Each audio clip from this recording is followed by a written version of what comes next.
All right, just repaired this RX100, and this is not the 5, not the 6, but the 7. The RX100 Mark 7. Never worked on one of these, never worked on the Mark 6, but it's a lot different than the Mark 5 is the last one that I worked on. Now, I didn't remove the lens or anything. All I had to do was replace the LCD cage thing. What is this thing called? It's kind of all bent up. It doesn't move. I guess he dropped it while it was on or up, and you see there the cage got all bent. Now this LCD is probably still good, and I'm going to send this back to him because you can still remove the LCD out of this if something ever happens to your LCD.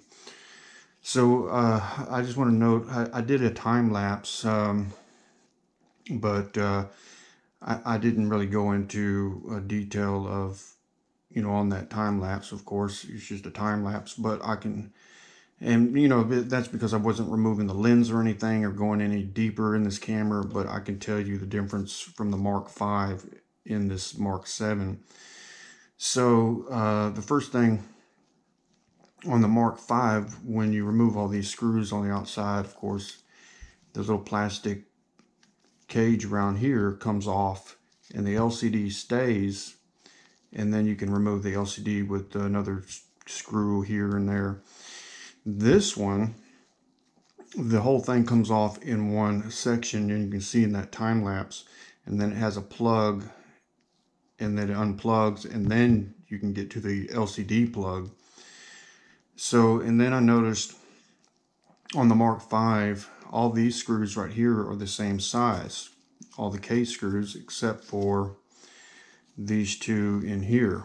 There's 2 screws in there. These were the only different size screws.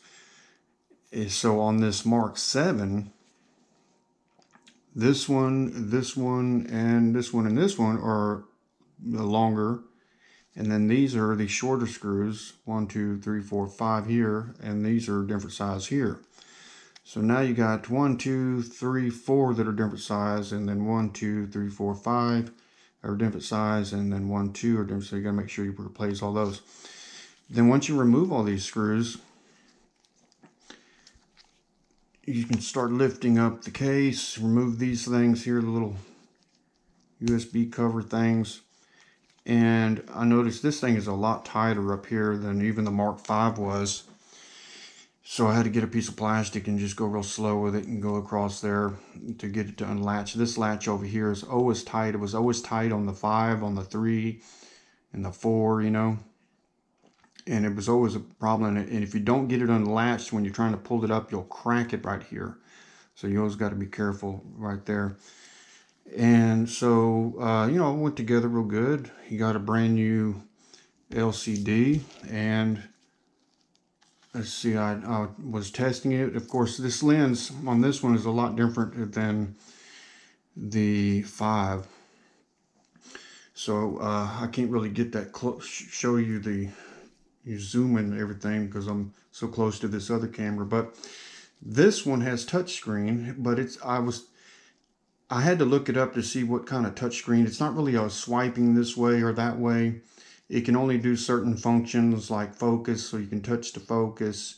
You can move the focus thing from over here to over there. And also while it's running in video or, whatever you're doing, you can just manipulate things like that with the focus. But it really doesn't have any kind of course, you can get the menu like that and everything. So all that's working. So the touchscreen works and everything. This little thing here that came with the new screen, I'm gonna go ahead and leave that on for him. He can take that off if he wants. Of course, I guess he would, but just to ship it and keep it from scratching. So this one is the Mark 7, and I had to look it up to see what kind of touchscreen this thing had, to see if everything is working correctly. And I noticed this thing is going for $1,200, and I was like, man, that's an expensive RX100. They're really getting up there in price. And then I noticed this one has a little viewfinder thing. And when you pop it up, it's already ready to go. You don't have to pull that thing out. It pops out and it's ready to go, and it's really sensitive. You see it there. And then when you close it, it's you don't have to push that thing in. You just close it and it closes and turns it off. So pretty cool camera here. Another thing that I noticed that not even the Mark VI had.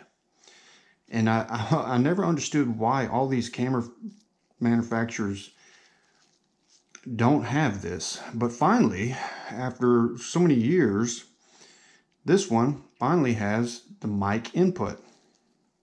So look at that. There you go, a mic input. It took them that long to get a mic input on a little digital camera like this. So this one is really good for like you're doing vlogging or whatever, and you want to put a mic, a little, what's it called, a mic, you know, accessory thing on it. Got a plug it in right there. So that's pretty cool. So got it all back together. It all seems to be working. And I really didn't have to go, you know, digging in the lens or anything like that. I just had to replace this outside, what's it called, this cage thing here that was all bent up. You see, I'm sure this thing could probably be bent back, but, you know, it's cracked and busted. So such an expensive camera, you know, why not replace it? So, yeah, this one's a lot different than the Mark V. And I guess the Mark VI is the same way.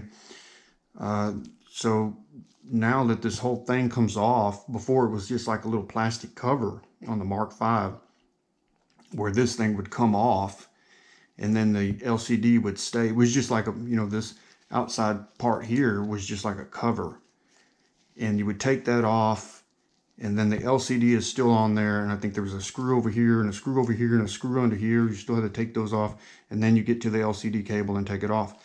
This one, it comes off in one piece. The LCD stays on this piece, this cut back cover. And there's a plug right here you'll see in that time lapse. And I just unclip that plug, and then you can get to this cable. This cable's still on the back of this, and then you just plug the LCD in there. And then of course it has on this mount, it has 1, 2, 3, 4 screws right there, and those mount right here, those 4 there. So not a bad camera here. I mean, this one has mic input. When I saw that, I was thinking, man, that's really great. Finally they got mic input. So this one's pretty neat. And this is the Mark VII. This is the newest of the RX100 camera lineup there.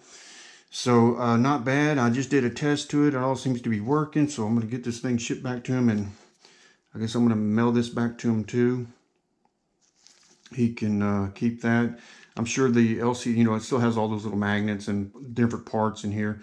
And all this is still good stuff as far as the LCD. I'm pretty sure, you know, the glass and everything, if for some chance that you needed this part, you know, these would be hard to find.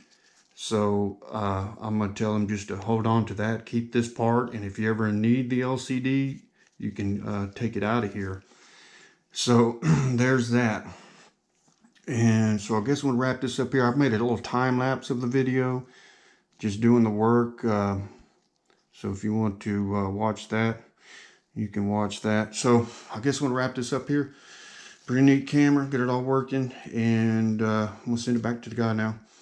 All right, I'm gonna wrap this up here. I'm out.